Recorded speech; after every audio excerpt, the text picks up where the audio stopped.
embora que não está mais andando com material esportivo, mas vamos fazer essa tocada aqui, tá bom? Algumas perguntas. A pergunta da predestinação, quer começar com ela agora? Ou quer deixar para o final? Está lá aquela irmã, aquela jovial, que disse assim, no primeiro dia, ela perguntou assim, a Avelina, né, botou assim, predestinação, como a igreja entendia a predestinação antes de Calvino e como passou a entender depois? Olha, ele vai em 2, 3 minutos, assim, você vai ser aqui uma bênção. Como era o entendimento da igreja antes de Calvino e depois de Calvino, essa temática? Bem, a questão era bem da igreja. A gente pode pegar dois teólogos fundamentais. Agostinho, que ele é bastante inspirador para Calvino, ele trata disso no livro dele sobre liberdade cristã e sobre graça. E uma coisa surpreendente que eu descobri isso há muitos anos, quando eu escrevi sobre esse assunto, São Tomás de Aquino. São Tomás de Aquino sustenta essa doutrina, só que ele não a desenvolve. Mas é um conceito, primeiro, bem parecido com o de Calvino, bem parecido. Eu fiquei impressionado, porque eu nunca tinha lido isso. E encontrei na Suma Teológica. Está em livros meus, não me pergunte qual é o livro, que eu não me lembro, eu não fui atrás disso. Calvino, Lutero também sustenta isso, só que não desenvolve, mas Lutero também, quando fala do servo-arbítrio. O que acontece? Calvino chegou a esta doutrina, primeiro, não foi inventando isso. A questão de Calvino era puramente pastoral. Puramente pastoral. Aliás, as abordagens de Calvino eram pastorais. A questão era, o evangelho é pregado para todos. Todos ouvem o evangelho. Alguns podem se interessar no primeiro momento, outros não. Mas por que nem todos se convertem? Então, foi a partir dessas perguntas que ele foi estudar o assunto e ele vai chegar à compreensão bíblica sobre a doutrina da predestinação, que envolve a doutrina da eleição. E ele vai tratar disso com um princípio muito claro para ele. Calvino não ensinava aquilo que ele necessariamente gostava ou que ele tinha respostas. Ele ensinava o que ele cria que as Escrituras ensinavam. Então, ele vai tratar disso no livro 3, de 21 a 24, de modo especial, e nos textos próprios das Escrituras. Essa doutrina permaneceu. Beza seguiu, o Zanchi foi um teólogo depois enquadrado como escolasticismo protestante, mas é muito difícil ler o Zanchi. E o Turrentini foi um dos grandes pensadores, e Turrentini eu já gosto bastante. Isso permaneceu no sistema presbiteriano e reformado, os batistas reformados, nas confissões de fé, mas foi isso. Foi desenvolvido esse assunto a partir de Calvino, mas já havia essa doutrina não explorada, mas evidentemente em Agostinho e São Tomás de Aquino e certamente em outros pais da igreja, só que eu não sou especializado neles, então eu não vou ficar chutando aqui, tá? Eu estou falando sobre os autores que eu já estudei. Vou pegar aquele outro microfone ali. Algumas perguntas que eu estou trazendo aqui do nosso chat. E aqui, internamente, qualquer irmão que queira fazer uma pergunta, vem aqui ao microfone, aqui à minha direita, e você faz a pergunta. Também agradecer a todos que estão participando pela internet, mandando as suas perguntas. Reverendo, quais conselhos? Veja bem, estamos agora partindo para conselhos. Quais conselhos o senhor daria para os novos ministros e pregadores? O microfone está liberado? À sua direita, pronto. Quais os conselhos? O senhor, 42 anos, ou 44 de ministério, 45 de ministério, ensinando, já deve ter passado quase 1000 alunos na sua mão aí, no seu ensino. O que o senhor diria assim, em poucas palavras, mais precisas? Quais os conselhos para os novos pastores e pregadores? Pastoreiem a igreja. Que bacana, pastorear a igreja. Aí eu vou fazer, pastorear a igreja. De que maneira pastorear a igreja à luz do ensinamento de Calvino quanto à exposição da palavra? Muito bem. Pastorear a igreja significa ensinar a palavra de Deus. Se você não ensina, você não pastoreia. Quando eu era estudante, agora a resposta é longa porque me provocaram. Então, quando eu era estudante, havia uma questão na minha época de o que você é. Alguns se diziam mestres. Você é mestre, você é evangelista. Nada, tudo fumaça. Então, havia essas questões de ser evangelista, ser mestre, tudo pica-fumo. Na realidade, o pastor, ele é um generalista. Ele pastoreia a igreja. Pastor não se especializa em coisas. Ele pastoreia a infância, a adolescência, a mocidade, os adultos, os anciãos da igreja. Ensinem a igreja, cuide da igreja, pregue a palavra e pronto.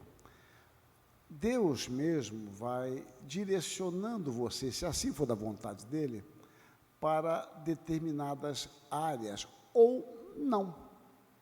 Então, não sejam tão visionários. Pastorem a igreja, ensinem a igreja, orem pela igreja, visite os fiéis, cuide dos jovens da igreja, sejam atentos, os jovens são muito atacados ideologicamente. E Deus vai mostrando isso. O meu grande mestre, humanamente falando, foi o grande presidente da igreja, um grande homem, reverendo Bonésio Ribeiro, uma vez ele me falou que ele nunca quis presidir nada. Ele queria administrar algumas coisas, pastorear e pronto. Mas ele nunca pôde fazer somente isso. E ele acabou sendo o proponente da fundação da Casa Editora, do Brasil Presbiteriano, fundou 16 ou 17 igrejas, foi presidente do Mackenzie estava perdido para o Estado, ele foi um instrumento de resgate, criou a pós-graduação, e ele nunca quis nada disso. Eu creio que Deus nos dirige. Não tenhamos grandes planejamentos para o nosso ministério, exceto de nos preparar melhor para servir a Deus. Deus nos dá direcionamentos muito curiosos. Calvino é altamente estimulante para nós nisso também. Calvino não queria ficar em Genebra. Eu não contei essa parte para vocês. Ficou. Calvino foi alegre para Estrasburgo. Calvino não queria voltar para Genebra e voltou. Ele fez uma série de coisas que ele não queria fazer, mas é que Deus quis que ele fizesse. Então, nos coloquemos nas mãos de Deus, aproveitemos as oportunidades. Deus nos dá a oportunidade de estudar, estudemos. Deus dá-nos a oportunidade de servi-lo no presbitério, no sínodo, no Supremo Concílio, dá aula no seminário, não dá aula em faculdade, tudo em acordo com o conselho, obviamente. Se isso acontecer, ótimo. Se não, não. Deus abre as portas. Sejamos sempre prontos a servir aonde Ele nos colocar. Há uma colocação do Tyndale. Tyndale foi um dos tradutores da Bíblia, que eu gosto dessa citação, me dá bastante senso de serviço. Ele fala, olha, lavar louça e pregar o Evangelho pode ter uma diferença social, mas nenhuma diferença diante de Deus. Então, faça o que lhe vier a mão para fazer e glorifique a Deus com o que você está fazendo. E Deus o chamará para fazer o que tiver que ser feito. E ponto. Reverendo, essa visão de diferença é a motivação provocada pela palavra de Deus. Então, é a palavra de Deus que vai me fazer um bom servidor público. É a motivação, é o ensinamento correto da palavra de Deus que vai me levar, na linguagem assim, um bom gari, um bom mecânico, né? Então, a motivação nossa, se não tiver o startar da palavra de Deus no seu início, poderá nos corromper, mesmo sabendo, é que estou citando a ideia de Moisés Silva, mesmo sabendo o conteúdo bíblico, mas a motivação, se não tiver nascida por Deus em nós não podemos citar a Bíblia e o conteúdo, mas não vamos fazer jamais uma vontade de Deus, mesmo lavando roupa ou pregando o Evangelho. Certo.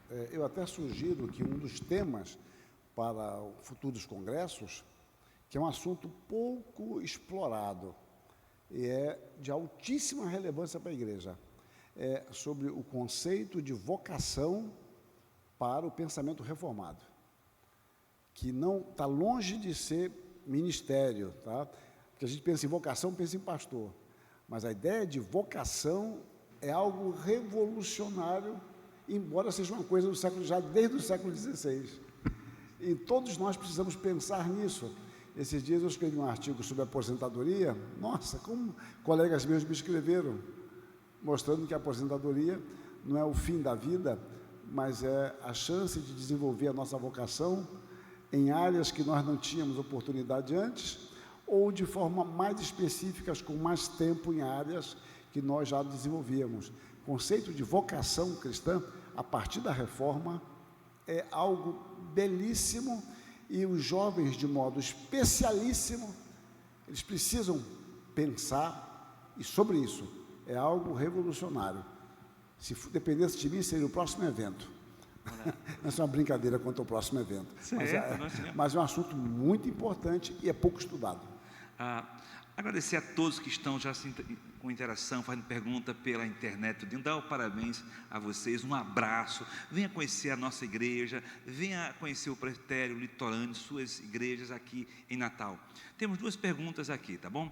Diga seu nome, de onde você vem, tá bom? E qual é a pergunta, Santo Homem? Reverendo, graças paz. Eu sou baixo. Eu estou frequentando a igreja aqui há pouco tempo, né? E já venho participando dos estudos, tanto com o Diego. Eu não tive a oportunidade de pegar com o reverendo Diogo. E dentro desse período, minha dúvida principal é sobre um quesito da história da igreja no Brasil, certo? Porque dentro dessa semana de estudo que o senhor vem dando, a gente também estudou que as traduções da bibliografia de Calvino veio para o Brasil bem tarde até, em relação ao que a igreja chegou aqui. E a gente estudou também um pouco, dentro dos estudos geral na igreja, que o pentecostalismo começou no Brasil. O senhor corrija se eu estiver equivocado. Mas dentro desse período da igreja pentecostal em si até aqui, vemos ela tratando a bibliografia de Calvino com uma versão tão grande que chegam até tratar como se fosse uma heresia. A minha pergunta seria, se essa forma que eles tratam a bibliografia de Calvino seria justamente para evitar uma certa reforma dentro da igreja e retorno aos estudos reformados, ou simplesmente porque, na atualidade, eles não têm mais uma fonte tão profunda dentro para buscar essas referências e entender, de fato, o que seria essa bibliografia? Você está falando dos movimentos pentecostais e neopentecostais? Isso. Muito bem. Eu não sei se saberia responder com profundidade a sua pergunta tão bem elaborada. Mas Calvino foi alvo sempre das mais intensas contradições. Sempre, sempre, sempre. Por exemplo, e autores grandes citaram, Calvino é o pai do capitalismo. Já ouviram isso, talvez? Quando você estuda o pensamento social de Calvino, vê que isso é uma jumentice enorme. Nas academias, quando estudam Calvino, é via Max Weber, que no Brasil ele tem um sucesso maior do que no exterior. E Max Weber nunca leu Calvino. Max Weber estudou o pensamento puritano 200 anos depois. Mas não adianta. Você pega os livros de 2º grau, sem exceção, praticamente, você vai encontrar um parágrafo sobre Calvino, assim. Calvino, um reformador francês que viveu em Genebra, ditador de Genebra, e ele entendia que a riqueza era um sinal da eleição. Isso é muito comum. Ser eleito é ser rico. O rico era eleito. Isso é uma coisa de uma... Não vou falar jumentice, porque aí é ofender o jumento. É ofender o jumento, exatamente. E eu gosto do jumento, acho ele muito bonito. O olhar dele é muito bonito, eu gosto. Mas é um negócio que Balaão montaria dizer isso. Mas isso se repete, se repete, se repete. Calvino era contra a ciência. Ele disse que a Bíblia valia mais do que Copérnico. Isso é citado por cientistas. Nunca localizei isso em Calvino. Nunca. Eu escrevi um livro sobre ciência discutindo essa questão. Eu estou apenas citando algumas coisinhas. Calvino era contra as missões. Eu tenho documentos e mais documentos mostrando as cartas de Calvino para os missionários na França. A França chegou a ter milhões de missionários franceses que foram massacrados. E esses missionários estudaram em Genebra com Calvino. Bom, então pense bem. Se isso aconteceu já desde o século XVI, aconteceu na França, aconteceu nos Estados Unidos. Serveto. Calvino queimou Serveto. Devia ter queimado mesmo. Mas o fato, Calvino, ele apenas foi advogado de acusação, porque ele foi nomeado para isso. Serveto era acusado em todo mundo, já era ameaçado de morte. E ele foi morto porque ele foi acusado de heresia e era uma pena da época. Você concorda com esse tipo de pena? Eu não. Mas era a pena da época. Fazer o quê?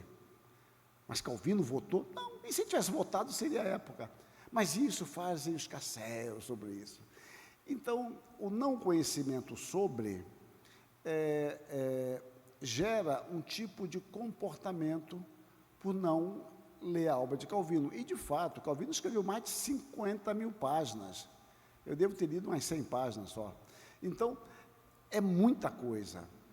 E essa ignorância a respeito do pensamento gera boatos que são repetidos. Não tinha no século passado um homem chamado Jim Swaggart, que falava que era coisa do capeta, do demônio, etc., né? E depois ele provou que era o demônio. Então, vocês observam que essas questões, elas voltam com tolices. E Calvino é passivo de erro? Claro, ele é um pecador como nós. Agora, não desses erros dos quais ele é acusado. Então, a ignorância gerou esses problemas, a repetição de coisas que não são compreendidas adequadamente, uma falta de um estudo mais sério. E, no caso de Calvino, isso acontece na academia, isso que é o problema, e no meio popular. No meio popular e na academia. Eu já debati essas questões na academia, e não adianta, porque as pessoas não querem ouvir. Está provando com documentos e tal, mas não querem ouvir. E no meio popular, aí já a coisa é muito mais complexa. Agora, de fato, Calvino demorou a chegar no Brasil, a sua tradução, etc., mas é algo que nós estaremos fadados. E quanto mais o pensamento de Calvino, que para mim é um equívoco, é um pensamento da Bíblia, ele for difundido, mais vai acontecer isso. E o caminho para nós é estudar mais a palavra de Deus, comparar com o pensamento dele e termos paciência, humildade e firmeza. Firmeza para colocar nossos pontos, tentar mostrar que não é aquela interpretação e, ao mesmo tempo, diante de Deus, humildade, porque alguns não vão aceitar, e não vamos também agora sair para agredir o outro, porque isso não seria um espírito cristão. Semana retrasada, eu estava falando na Semana Teológica sobre a academia como escola missionária, Academia de Genebra, e eu mostrava umas cartas de Calvino, ele pedindo aos perseguidos, que era uma coisa impossível, mas ele pedindo, não reajam. Mas era impossível. O templo fechado, colocavam fogo com mulheres, homens, crianças e matavam a todos. E os protestantes reagiram também, mataram muita gente também por lá. Mas ele pediu, olha, não reajam, não reajam. Então, manter a nossa humildade, a nossa firmeza e caminhar. Eu não vejo outra opção. E não nos desviar da pregação do Evangelho. Tem um autor que eu não gosto muito dele, mas vocês devem gostar muito dele, eu acho ele meio enjoado, me perdoe, o C.S. Lewis, bom, desculpe, acho enjoado demais, nem sei se ele era reformado. Bom, mas tudo bem, C.S. Lewis, ele tem aquela obra Cartas do Inferno, que antigamente tinha outro nome, e aprendiz de alguma, isso, Carta do Inferno, aprendiz não sei do que, e tem um momento na carta que ele acerta, e ele diz o seguinte, ele fala, o diabão, o capitão, fala para o capetinha, que o negócio era ficar estimulando os líderes a ficar perguntando assim, como é que vai ser no futuro? O que vai acontecer no futuro? Como é que será, tal? E ele dizia, o capitão experiente, né, falava, olha, enquanto a gente mantém eles preocupados como é que vai ser, eles não fazem nada agora. Deixamos eles distantes de uma questão que o futuro vai ser o que eles construírem agora. O C.S. Lewis aí foi bem. Então, claro, eu estou enfatizando só para provocar vocês, né, que ele foi bem, ele é muito bom. Eu tenho questões teológicas com ele só. Mas essa parte é muito legal. Então, a gente tem que tomar muito cuidado para que a gente não se desvie da nossa rota e percamos a chance. Agora é o momento de pregar o Evangelho, e pregar com uma teologia sólida, e podemos até muitas vezes nem citar nome de ninguém, mas apresentar o Evangelho com consistência. Amanhã eu pretendo pregar a mensagem do Evangelho, se Deus permitir, sem citar esses autores, mas eu creio que é bíblica e é uma visão reformada. É a hora que nós temos, é essa. A seara está branca. Não nos percamos disso. E o perigo para o jovem, não estou dizendo para você, é nos perdermos em debates. Eu sei que é duro ver alguém nos agredindo e a gente aguentar, mas tenhamos firmeza, preguemos o Evangelho com clareza, me parece. Reverendo Herbert, desculpa atrapalhar, mas é que fazer esse link aqui. Na sua palestra, de acordo com o livro que o senhor escreveu, a importância da pregação preventiva para a igreja. Existe uma preocupação também de eu estar estudando as Escrituras, vendo a necessidade da igreja de forma preventiva, mas desassociada, de fato, de um problema social que a igreja está envolvida. Será que aquela velha máxima que já disse que o pregador deve ter na sua mão um jornal, no caso, um bom plano de comunicação com a internet, para saber o que está acontecendo a nível geral, nacional e regional? Aí sim, porque talvez eu possa até fazer uma campanha, a minha pergunta é essa, pregar no livro de Gálatas, para todas as igrejas presbiterianas, as 6.600 igrejas. Mas será que naquela comunidade local, na mesma cidade, é necessário? Então, de forma preventiva para enfrentar um problema ou de forma preventiva apenas para instruir? Temos os dois caminhos, as duas perguntas. Preventiva para instruir, de forma geral, e preventiva para atacar um problema real, existencial, no tempo presente. Como lidar com essa dificuldade? Não sei se eu entendi a sua pergunta, que sempre é bastante elaborada. Não, que é isso. A minha impermeabilidade tem dificuldade com isso. Eu conheço outros com uma porosidade maior dessa impermeabilidade. Bom, vocês entenderam a questão do jornal lá, né? O jornal é uma colocação do teólogo do século XIX e XX, Karl Barth, que dizia que o pregador caminhava com a Bíblia e com o jornal, né? Ele disse isso umas 3 vezes em lugares diferentes, momentos diferentes da vida. A ideia é que você está atualizado, né? O contexto, você sabe o contexto. Bom, nós devemos saber o que estamos vivendo. Eu creio hoje que o problema principal nosso na sociedade, eu posso estar errado, mas é um dos problemas, para mim é o principal, é a falta do conceito de verdade. Eu creio que seja esse. Ou seja, nós não cremos mais em verdade. Quando eu não creio mais em verdade, eu não tenho mais o que é correto e o que é errado. Por quê? Para que haja algo correto e algo errado, eu tenho que ter um referencial. Se eu eliminei esse referencial, já não existe mais nenhuma divisão. Esse é algo que foi crescendo lá dos Estados Unidos, dos anos 70, de um modo especial, e nós herdamos isso muito sutilmente. O que você deve fazer? Faz o que você sente vontade. Não é esse movimento agora dos meninos que se dizem animais? E são mesmo, né? Então, eu estou num corpo, eu não sou isso, eu sou um cavalo. Eu creio que seja mesmo, porque só isso não tem que ser. Então, aí o pessoal segura tal. Bom, porque não existe mais referência e padrão. Em 1978, você não era nascido, nem o reverendo aqui era nascido, reverendo de novo, então, havia um homem chamado Rui Guerra, acho que era Rui Guerra, um compositor, que escreveu uma música cantado pelo cantor da época, se contorcia muito, é verdade, o Ney Matogrosso, era: não existe pecado na linha abaixo do Equador. E os crentes gostavam, e alguns fazem até um solo aqui ao meu lado. Então, essa música, não existe pecado na linha abaixo do Equador, e o pessoal gostava, é bonita. Por que não existe pecado na linha abaixo do Equador? Porque não existe lei.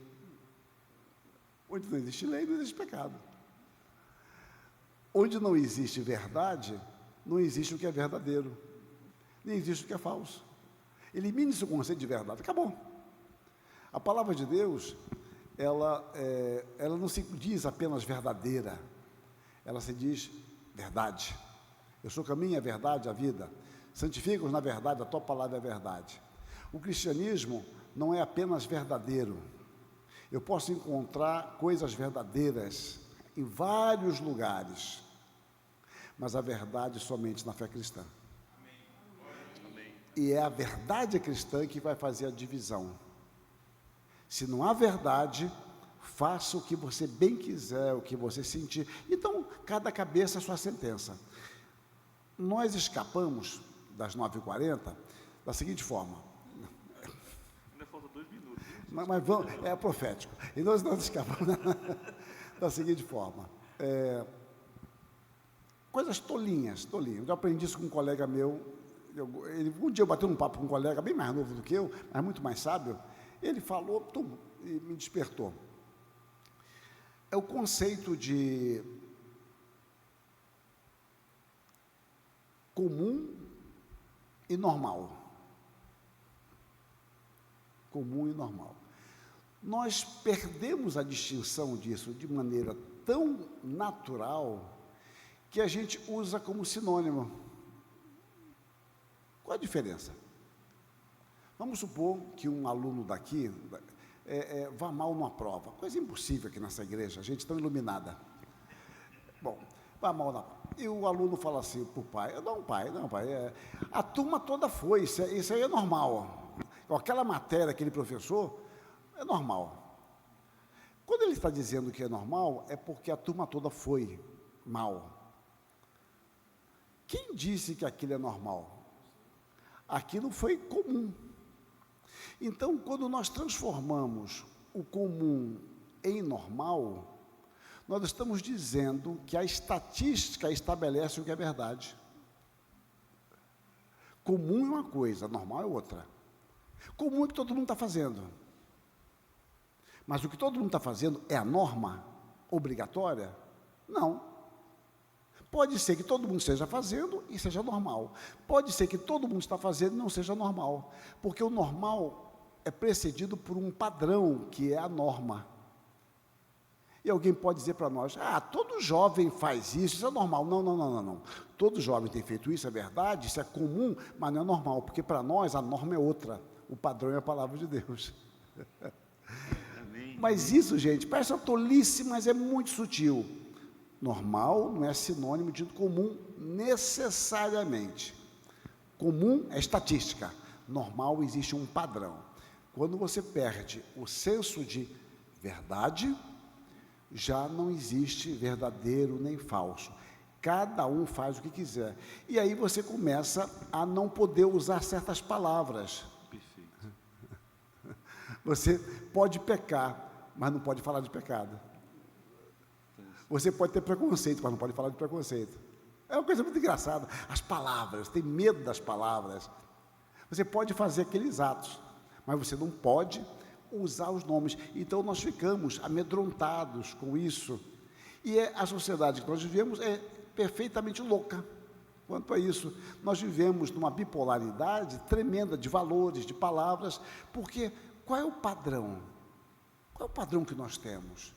A igreja vive isso, porque ela vive no padrão das Escrituras, mas no padrão da sociedade também. Porque a sociedade nos diz o que é comum. E a igreja tenta dizer o que é normal. Só que a igreja relaxa com o que é normal e absorve o que é comum. Gente, numa linguagem teológica, nós ficamos lascados. Porque... Olha, temos 2 perguntas até chegar às 9h40. Mas eu quero agradecer aqui ao irmão lá de Quixadá, Ceará. Ele está agradecendo, é o Tiago Girão, graças e paz, assistindo aqui em Quixadá. Que bênção essa programação, esse conteúdo para a igreja. Um amigo em comum nosso, Robson Garcês, está dizendo que o Senhor abençoe a Igreja Presbiteriana do Pirangi. Parabéns ao Presbitério Litorâneo por essa iniciativa. Abraço ao reverendo Hermes Maia, aos reverendos Diogo e José Romeu, a todos os queridos irmãos da igreja. Um abraço a todos e tantas outras mensagens. Queremos abraçar cada um de vocês.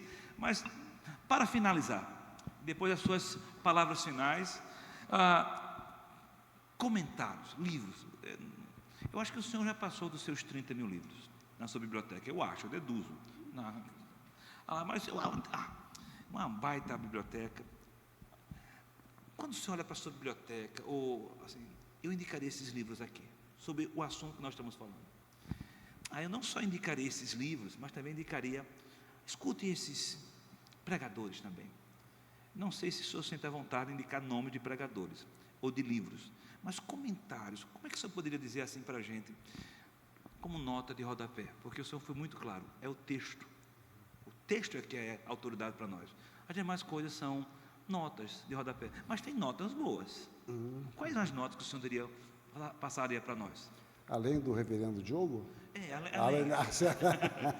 Eu acho que o senhor está pensando no jantar, não está? Está pensando no jantar. Não é que eu vi a biblioteca dele hoje, acompanhado pelo cachorro dele, foi lá me seguindo. Olha, é difícil isso, mas nós temos muitos autores bons. Eu disse ontem que gosto muito do Lloyd Jones, para mim é fantástico, Lloyd Jones, gosto do Sproul, gosto do John MacArthur, gosto e gosto do Packer. São autores que foram muito marcantes em minha formação. Alguns deles têm algum problema teológico aqui e acolá, como MacArthur no aspecto escatológico, por exemplo, mas são autores que eu admiro muito. Comentários do Hendrickson são muito bons, do meu antigo professor, Kistemacher, embora os de Calvino são insuperáveis, além de comentários avulsos, né, de alguns textos das Escrituras. Então, tem muita coisa boa, muita coisa boa. Eu hoje leio poucos comentários, confesso, por isso que eu ando falando meio abobrinha, mas eu leio menos comentários hoje, mas tenho alguns comentários lá em casa.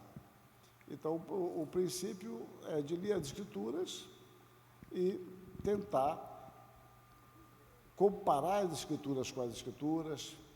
Uma coisa que eu sempre tive resistência, mas pode ser útil, digo isso pela primeira vez, não que eu tive resistência, mas que pode ser útil, é uma boa Bíblia anotada. Eu sempre tive resistência à Bíblia anotada, sempre, mas ela pode ser útil. Para quem me pergunta, mas por que você teve resistência à Bíblia anotada? Porque a Bíblia anotada, ela pode ser um mal muito grande, porque o fiel começa a confundir a nota com o texto bíblico, e a nota começa a ser inspirada, né? E de repente ele lê a nota e vê o comentário no texto, né? Ele vai inverter. Mas a Bíblia, tem Bíblias boas, como a de Genebra, aquela de herança reformada é muito boa, ela pode ser útil. Eu nunca disse isso, eu sempre sou muito restrito com isso, mas eu tenho me rendido a isso, com muita lentidão, é verdade, mas tenho me rendido que pode ser útil para o fiel numa compreensão mais imediata das Escrituras. Mas a questão sempre fundamental: leiam um texto, orem, peçam discernimento a Deus, anotem, releiam o texto, anotem, releiam, cruze com outros textos. E é impressionante quando você vai lendo, relendo e relendo, como Deus vai lhe mostrando coisas muito claras que estavam ali e você não tinha percebido, não é?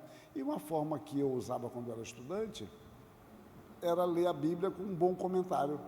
É uma forma de ler o livro todo da Bíblia e aquele comentário. É uma forma que pode ser usada. Tem até um bom livro de Tito que foi lançado recentemente, que pode ser usado para estudar Tito, né? Sim. Do reverendo Diogo, né? Então, por exemplo, Tito lá. Observa, lê o texto, o comentário, um bom comentário exatamente, mesmo. exatamente. Bom, basicamente é isso. A pergunta que não quer calar. Como seriam as suas alegações finais, se despedindo hoje dos irmãos desse nosso encontro? Eu estou admirado com a perseverança de vocês. Não sei se colocaram cola no banco, porque o tema que foi me dado é um tema muito específico. E quando eu vi, até brinquei com o reverendo Romeu ontem, foi uma brincadeira meio shakespeariana. Alguém tem que morrer no final, tem. De que eu esperava um outro auditório, eu esperava um auditório de pastores, presbíteros, diáconos, líderes, etc. Então, quando eu os vi anteontem, eu fiquei muito preocupado, porque meu tema atinge mais pastores, presbíteros e diáconos. Não que a igreja não possa ser edificada.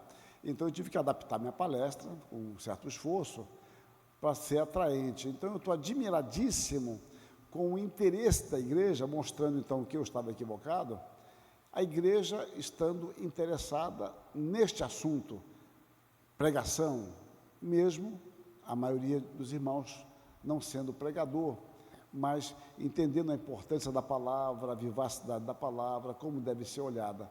Então, para mim, foi muito instrutivo e desafiante, porque eu não esperava o auditório que eu tive, eu esperava um outro auditório, e isso para mim foi um aprendizado magnífico, e agradeço muito a paciência de vocês, e a lição que fica para nós, em termos de palavra, é que somente as Escrituras nos edificam. Somente as Escrituras saciam a nossa necessidade vital em todas as esferas. Somente a palavra é suficiente. Então, como diz um hino que nós quase não cantamos, não abandona a Bíblia. É um hino bonito do nosso hinário. Não abandone a Bíblia, não abandone as Escrituras. Leiam-na de forma devocional. Peçam a Deus a iluminação. Que a oração nossa seja sempre aquela que eu citei outro dia, o Salmo 119, 18. Desviando os meus olhos, para que eu contemple as maravilhas da Tua lei. Que Deus os abençoe. Amém. Assim terminamos.